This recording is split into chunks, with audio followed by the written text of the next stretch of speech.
Well, just want to give everybody a warm welcome for today's webinar brought to you by Sensinet. It's the value of cybersecurity, peer benchmarking in healthcare. I want to introduce you to the speakers. First of all, today's webinar will be facilitated by Ed Gaudet, the CEO and founder of Sensinet.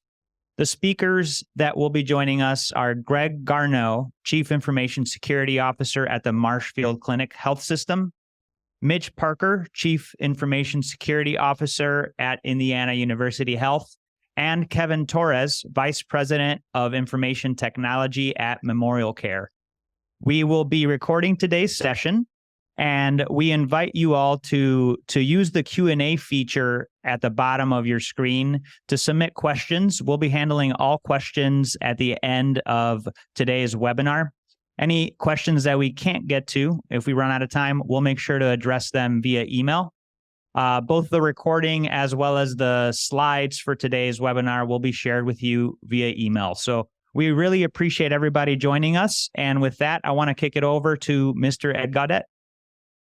All right, if you can go to the first setup slide there. One more. All right. Welcome today. I'm Ed Gaudet. I'm the CEO and founder of Sensinet. Welcome everyone to the benchmarking webinar.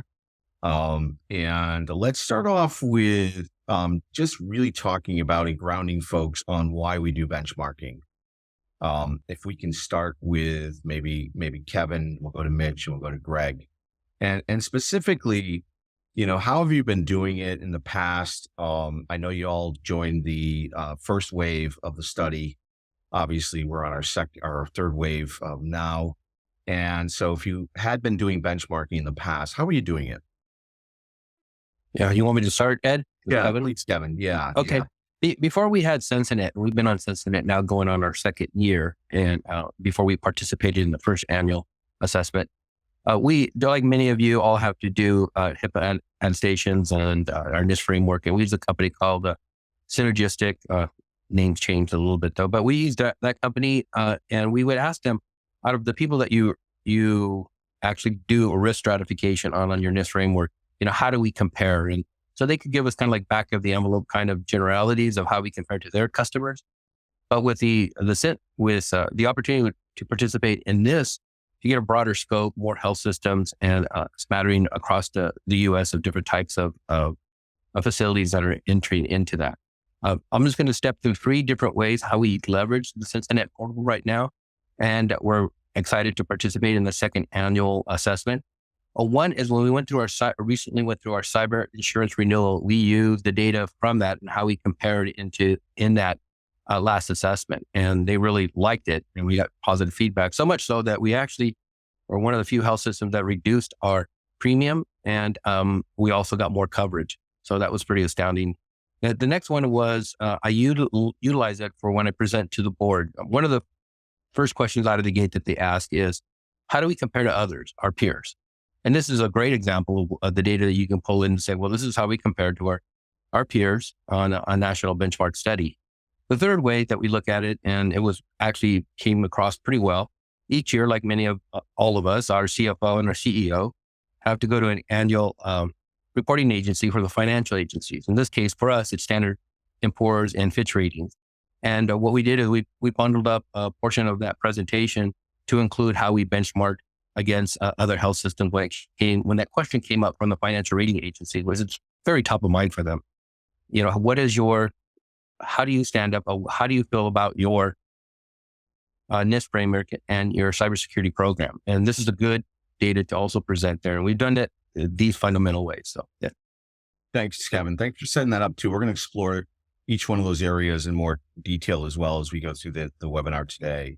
Let's go to Mitch. Mitch, have you been doing it in the past before you started working with Sensinet? And what we were doing it with another company. Mm-hmm. And however, when we looked at our sample size, the sample size was against the other customers of said company. Mm-hmm. And we couldn't say that it was against a larger set. So when the opportunity presented itself to participate in the first wave, we immediately jumped on it. And so we obviously participated in February. We signed on.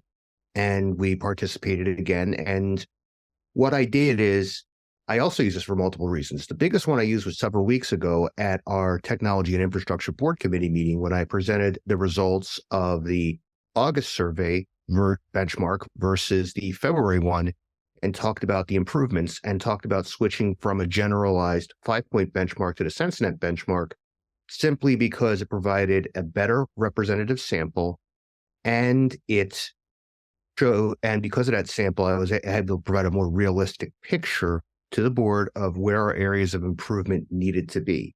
And so what this has done for us, in addition to that, it's augmented our work on cyber insurance, and we have a similar story to tell about cyber insurance. And it's also augmented our internal risk assessment work because we've been able to take the results of this and been able to focus and develop our long-range plan very specifically on results found from the benchmark survey and other risk assessments that we've done. It's another arrow in the quiver, as you would call it, to demonstrate that this is another area that shows that we need to make these improvements to better serve our patients. Excellent. That's great. So Kevin, with you, more coverage with NIST. Mitch, with you, larger sample size. Thanks for bringing that up. It's a great point. How about you, Greg? Yeah, I think echoing both of the sentiments for certain. But I think it gave us an opportunity to measure what the program we have built against others and be able to look at areas where we had weaknesses or opportunities, as I like to say. And this gave us a chance for the entire team to get engaged as well. So the team on the cyber side, our risk folks, all of the people who have a say in this, as well as the board. I think that the board having an understanding of where we stack up against others also brings a certain level of comfort to the board. I think that gives us an opportunity to share positive outcomes of the practices that we've been doing and show that the people, the process, and technology have been beneficial. But I really am happy that we were able to get involved in this because in the past, we really did not have a particularly mature assessment or benchmarking assessment. Now we have something that we can really dig our teeth into and really help build the practice and ultimately protect patients. Excellent. All right, let's go to the next slide, please. Yeah. So again, for folks on the line, you'll get a copy of the slides. We did a study with Poneman to really explore the value of cybersecurity benchmarking. And so these are some of the charts we pulled out. The study is pretty comprehensive. If you're looking for more data to support your benchmarking program, I would recommend taking a look at the Poneman survey. Can we go to the next slide, please? Okay, and the next, there we go. Great. So just to set up the context again, we have done waves 1 and 2 already in the past. Really, wave 2 was really like 1B, if you will. It was an extension of wave 1, which we did last year and presented at Vibe and at HIMSS. We also leveraged the data for the landscape analysis study that the HHS did and CMS did as part of their look into what was happening in health, in the health industry. So that really was wave 2. Go to the next slide. So we're teeing up wave 3 now for folks. We're in the process. We'll get to more details about that at the end, but let's unpack some of those benefits that you've already touched upon. Let's start, Mitch, with you around the board and how you leverage the data for really communicating with the board and how it helps you better align your organization, your overall program with the board of directors. Absolutely. So composition of my board of directors that I deal with is mainly financial professionals. There's obviously a university president on there as well, and members of our executive team. So everything I do when I present to the board is very data driven and talks about the need to continually improve, and also talks about the need to use well-established industry frameworks with good communication with both the people that are developing the survey and various industry partners. And everything I do is based upon feedback that I have received from our board. And so we like to build that good data-driven feedback loop so that we can get the financial professionals and the healthcare professionals that sit on our boards interested and demonstrate that we're going down a path that aligns with what they see in finance, to be able to show that we are making decisions that will lead to the continual improvement and growth along similar frameworks than the ones they use in their industries.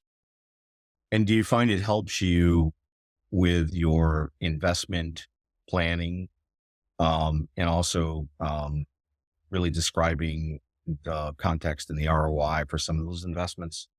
Yes, it does. Excellent. All right. How about you, Kevin? Well, as I said previously, one of the questions that I asked when we present to the ERM committee of our board, which is a subset of the full board, or present to both, but the ERM committee properly captures anything in terms of risk stratification. So this kind of fits really with what they'd like to see and compare to see how we're doing.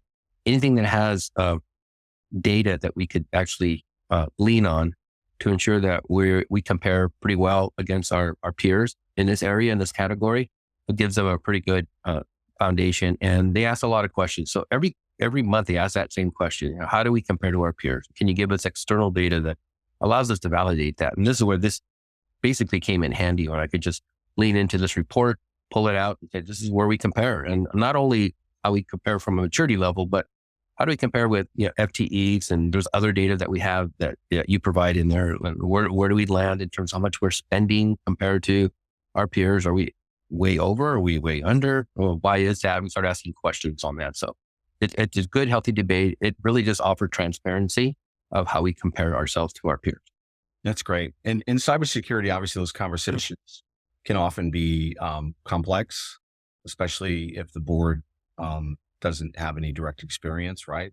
Do you feel, Greg, that the data that's presented is the right level, and does it facilitate those conversations and the understanding generally for folks on your board?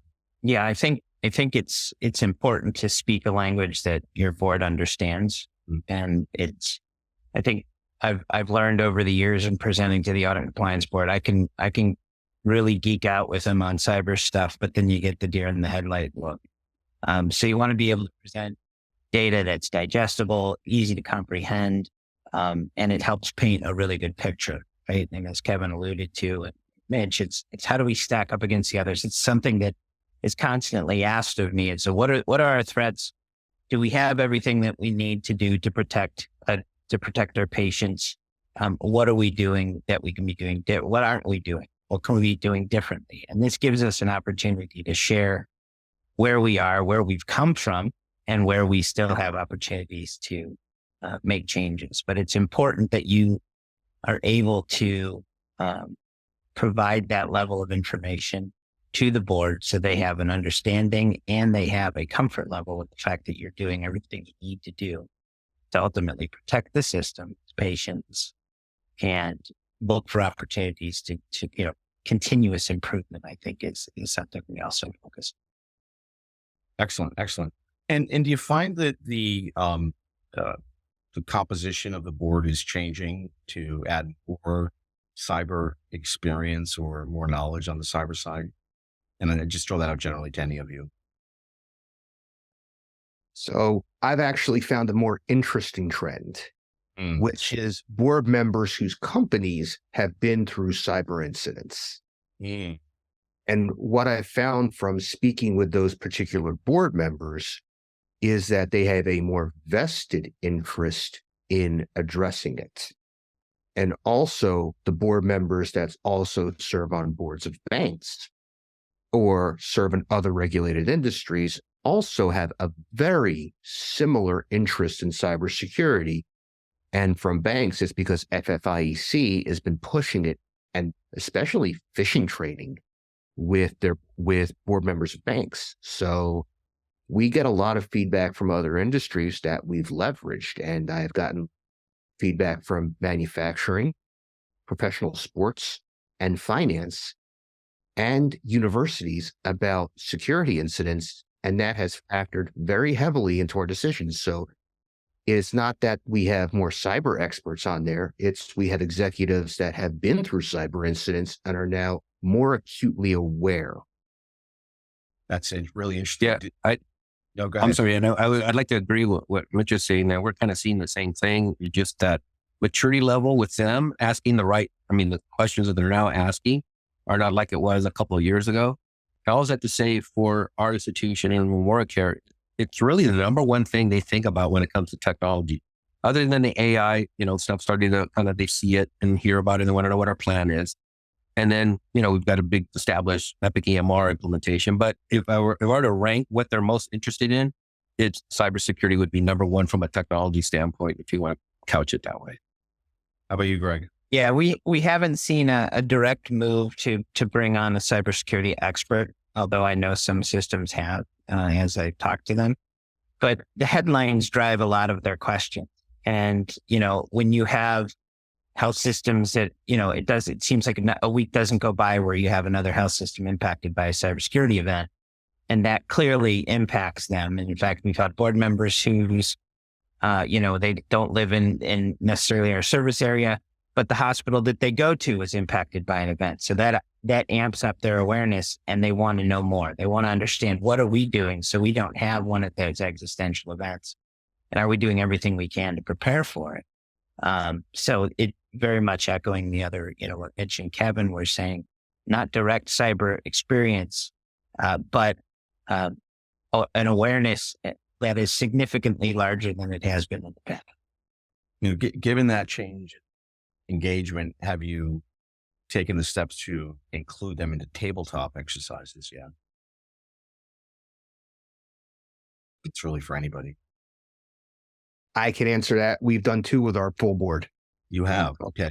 Yes. So we did one last year in Chicago on a board retreat with our full main board, which was very eye-opening for a few of our board members.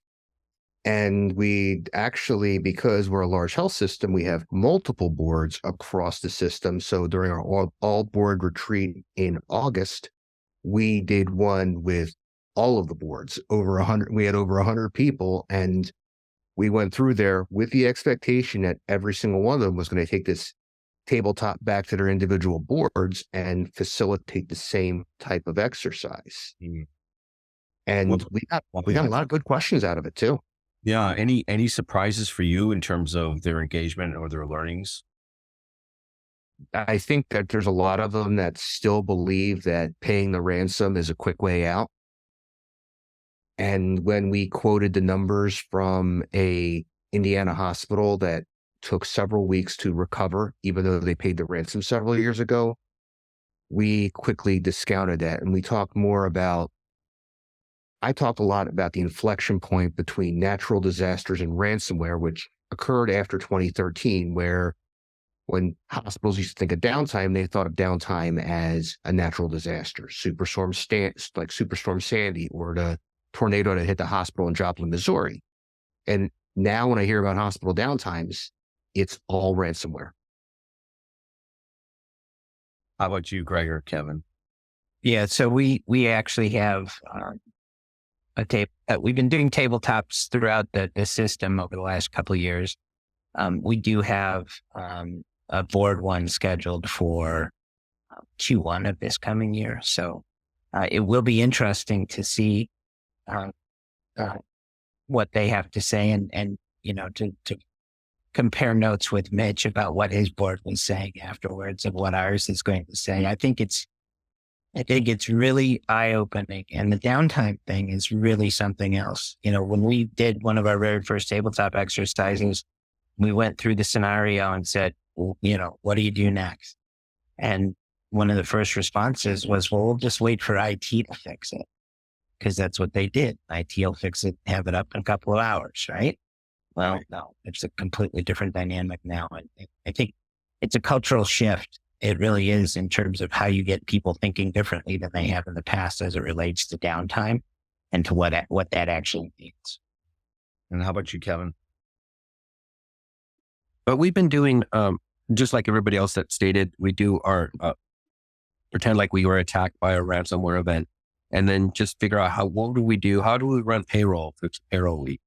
Maybe we just take the data that we already sent to the bank, and maybe they could just run off of that if we're going to be down for longer than usual. We always look at the supply chain impact, and we go through all the different scenarios, clinical, nursing, what would be impacted.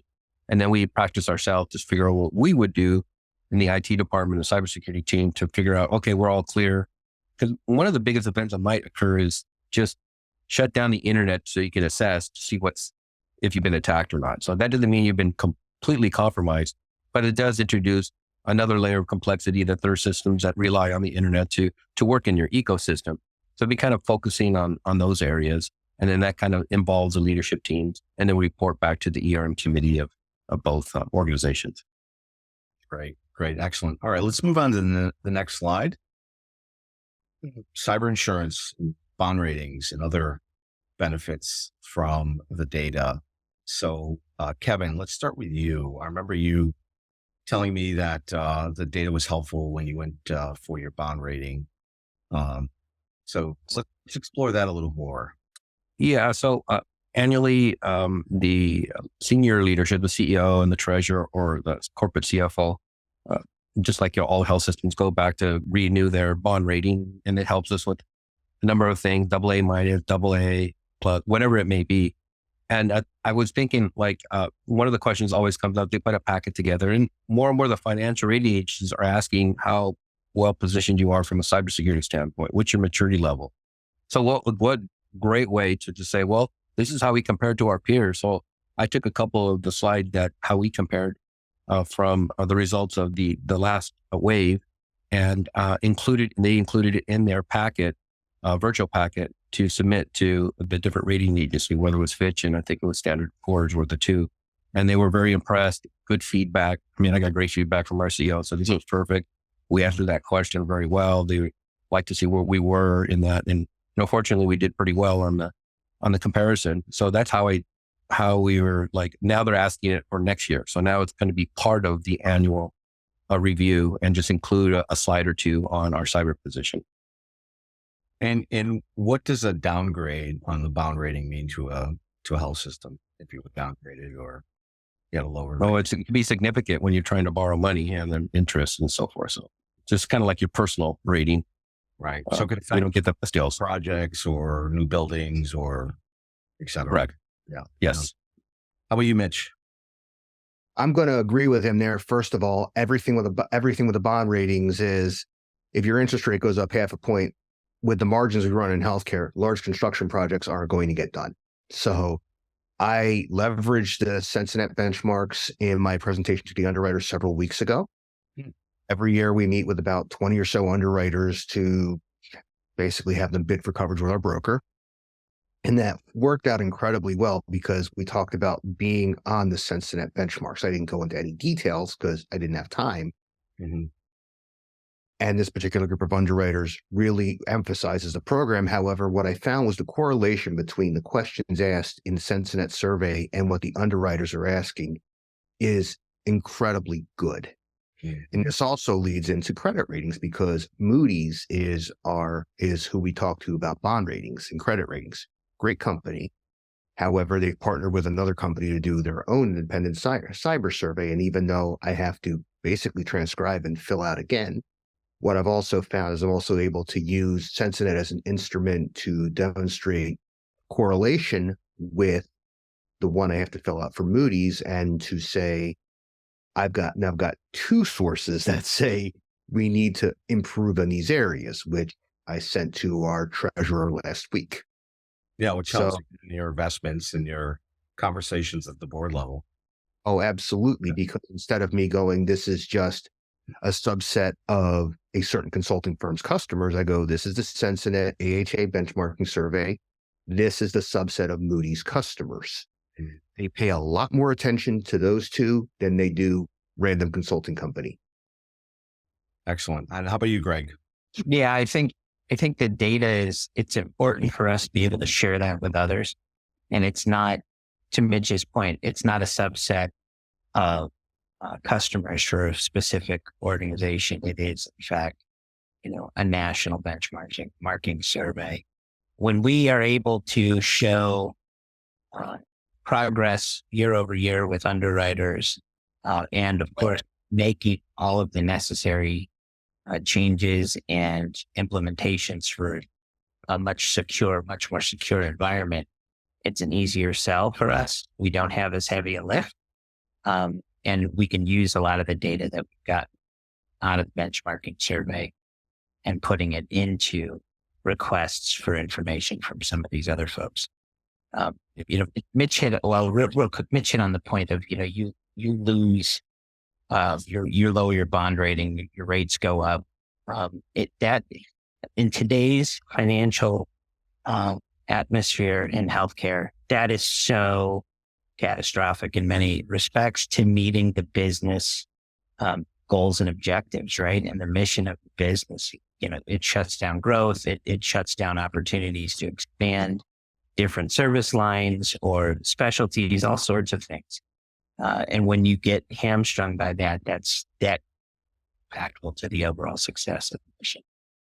Excellent. Yeah, and I think what this gives validity is your decision to combine Sensinet into the American Hospital Association. All their CEOs or C-level are all familiar with the American Hospital Association. They do so much work on other issues and types. So when you connect the two together, it gives it that instant validity that, you're sponsoring it through the American Hospital Association, use the Sensinet portal, log in your stuff, you can compare. So I think that was a really good decision on Sensinet's part. Excellent. How about on cyber side? Can you maybe provide some color on how it helps you when you go for your for your policies around cyber? We've heard mixed feedback on whether it maybe you may get an increase, but it's not as big as you expected, or maybe you got no increase, or maybe you're able to keep your coverages. So what was your experience leveraging the data when you renewed your insurance for cyber? Who you're talking to, Ed? One of us? Oh, Kevin. So start with you. Oh, okay. So and we're talking specifically about the cyber insurance renewal, correct? Yeah. Well, we have to, just like everybody on the calls, they have to attest and they have to fill out tons of information. The insurance carriers are getting much better with their questions. They have a lot of forensic guys in there, and they're lawyers and they're forensic guys, combination. So they know a lot about. There's nothing you can't get past them, and you can't fake it anymore. I mean, there's no possibility. Not that we did in the past, but it's very difficult to say, well, I have a very strong PAM, privileged access management program, without having quantifiable data. And so what this does is it allows us to kind of take that information and package it up. And this is not the complete picture, but it's a component of the overall picture we're trying to demonstrate. We also use the Sensinet portal when they talk about third-party risk management, and then we can say, hey, this is how we're managing that ecosystem and what we're doing about that and what we have line of sight to do. And we have this portal that allows us to do that. Excellent. How about you, Mitch? So what I'm going to say is we just finished up the renewal process and recommendations to our chief financial officer for our cyber insurance. And what we found during the process is Sensinet really helped out with the ways that the survey itself helped out with finding those areas of improvement. So when we did this benchmark in February, we targeted some areas of improvement. And by the time renewal time came around, we were able to demonstrate more value. But what I liked most about the benchmark survey is it didn't talk about products. It talked a lot about processes. So both the board really cares about third-party risk now, and so does our CEO, because they always ask me about it. They care about it. The survey from Sensinet cares about it, and also the underwriters care about it. So we're able to very well target our efforts. And we've done a lot of work over the past year with third-party risk, because between tracking cookies, the emphasis from our board, and the results of the surveys and benchmarks, we found that more specific areas of targets. So when I'm asked, what are you doing about this? I don't give a general answer about the program. I talk about specific areas and root cause analysis. And that's what all those interested parties need to hear. Right. We don't give what they want to hear. We do what's possible and demonstrate that we're meeting their needs. Great point. Excellent. And how about you, Greg? Yeah, I'm going to continue on in that vein. We have really spent a significant amount of time and effort on third-party risk this year. I mean, just had another Johnson Controls. Everybody has that in their healthcare world. We were impacted just a couple of weeks ago. So that it seems to be, it's an ever increasing number of folks that we rely on heavily to do business with, or third parties are continuing to have issues. We can say to our board, and the board's actually asked us to put an entire initiative together around evaluating those companies that we spend or we rely on for critical business functionality, and what are they going to do in the event of cybersecurity incident. So we can actually say, this is the stuff that we're doing now. We have real concrete examples of the work that we're able to conduct on the third-party risk side, as well as present to the board, not something theoretical, but saying, hey, we've got blind spots here, right? This is stuff that we need to take action on. And 9 times out of 10, you're going to get as much support as you need from the board, because obviously they don't want to have an impactful event to the organization. But there has been a lot in the last year to keep us busy on third-party risk. Again, it just seems like continually finding these companies have incidents that impact your world. Sometimes you didn't even know you had those problems to try, to the point of folks with tracking cookies and a whole host of other things, right? Right. Great point. And Greg, let's stay with you. Let's talk about overall program effectiveness. Obviously, you get some excellent data that you can share for these other 2 areas. The board alignment we talked about, you help with your insurance policy, your premiums, but also with your ratings, your bond ratings. What about your overall program effectiveness? Was there anything that you took away from the survey that helped you either validate what you're doing today, or maybe gave you pause to think about, hey, maybe if we organized a little differently, we might. Well, I talked about continuous improvement earlier, and that's one of the main pillars of the program that we have. You can't stay stagnant. You can't be stale. You have to constantly be evolving. And, we took an opportunity to look at this data and say, hey, great, we're really doing some things well. This is an opportunity for us to kind of say to the team, good job. We've implemented tools, controls, processes to help us keep our environment more secure.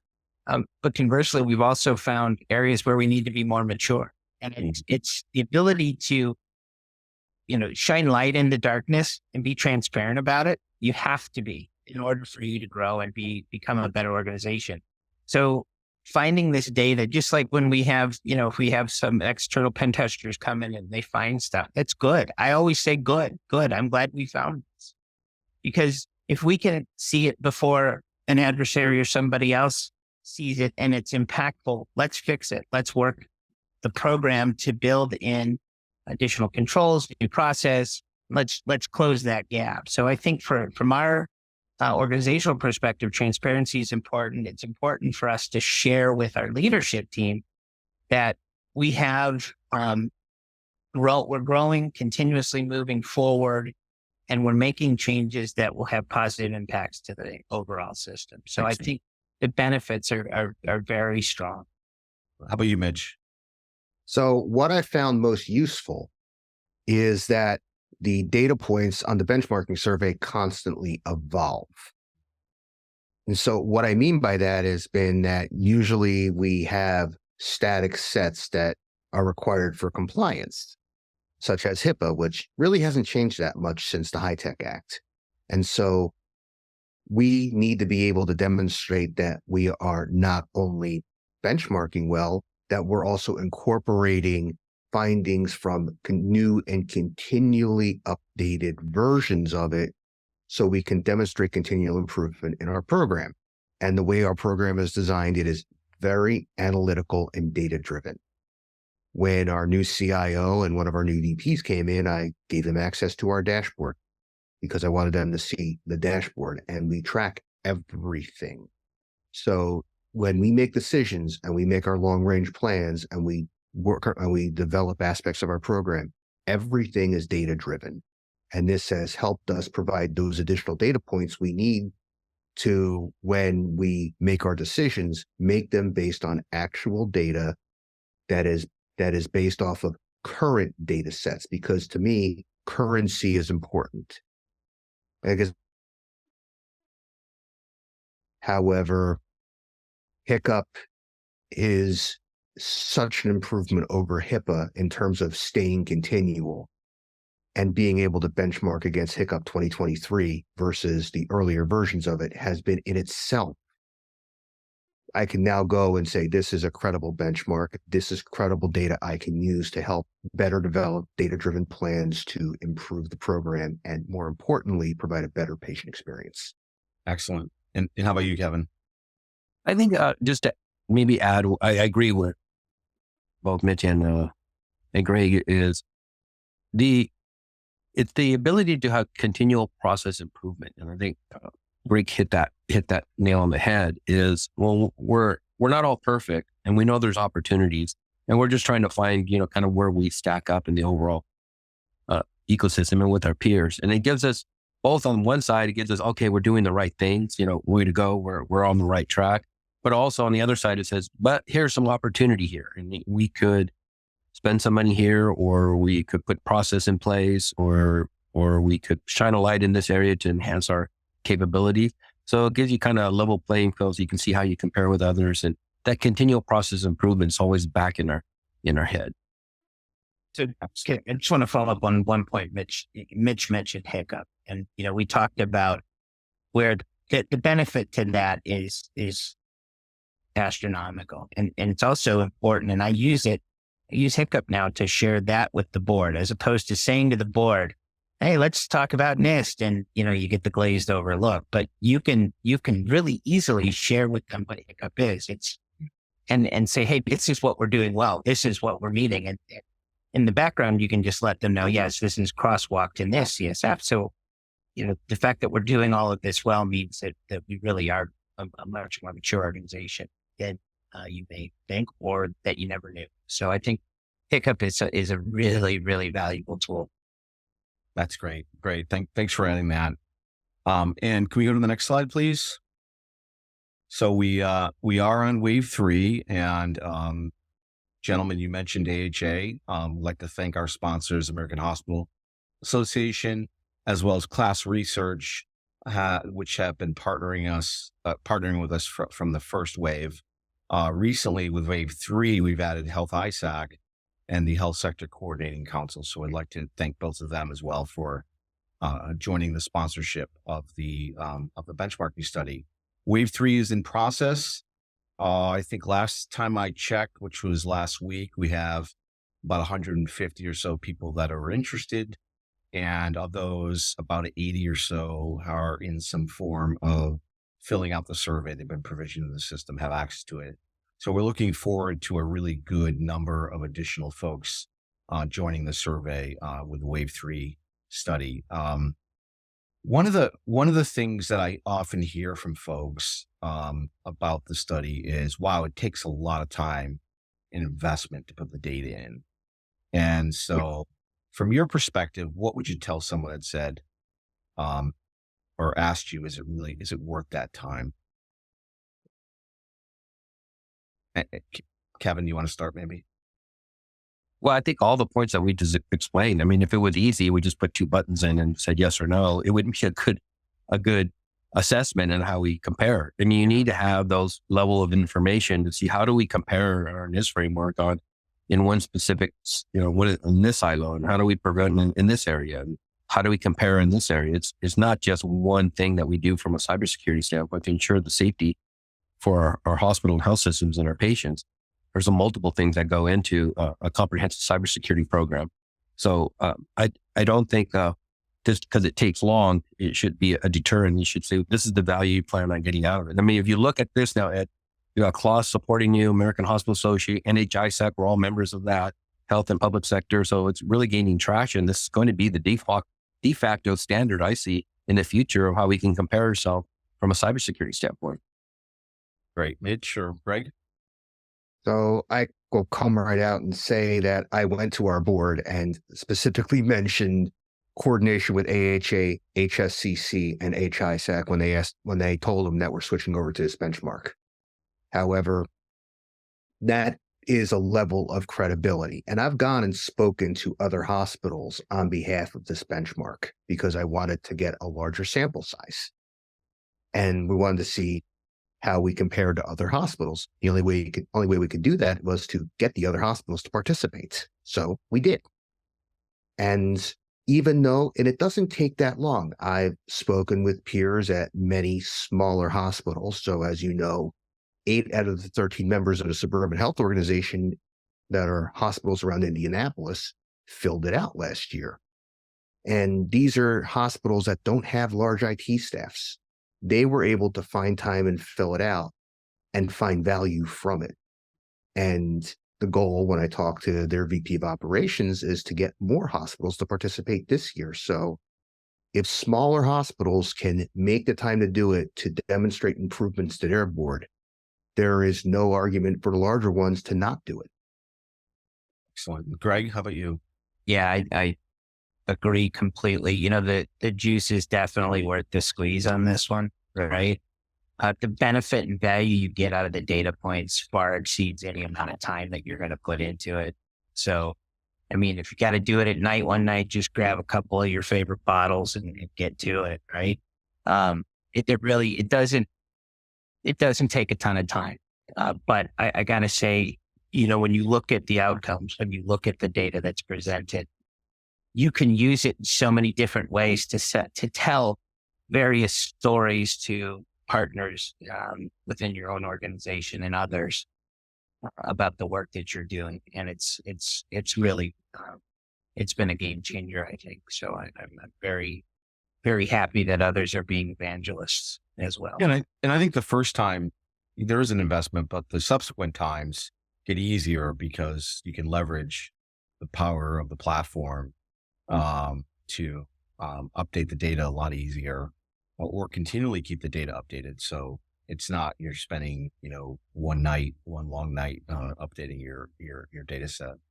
So, all right. Well, I appreciate everyone on this call today. Thank you so much. And you've given us great feedback too from wave 1 and wave 2 to make even wave 3 better. We've added some new capabilities to the tool and to the benchmark study for greater use and greater value for folks. If we can have, let's have Saul come back on. Saul, did we have any, I'm not sure if we had Q&A available this time, or did we have any questions come in? We do at this time, no Q&A yet. If folks have questions, please feel free to submit them. And again, this presentation, as well as this actual webinar session, will be recorded and will be available for folks that have joined us. Yes, Saul? Correct? Yes, absolutely. Yep. The entire recording will be available. The slides and the Sensinet team will be following up via email to make sure that that gets to your inbox in a timely fashion. So really just a phenomenal webinar. Really appreciate everybody that attended today and all the participants, and looking forward to this benchmark study.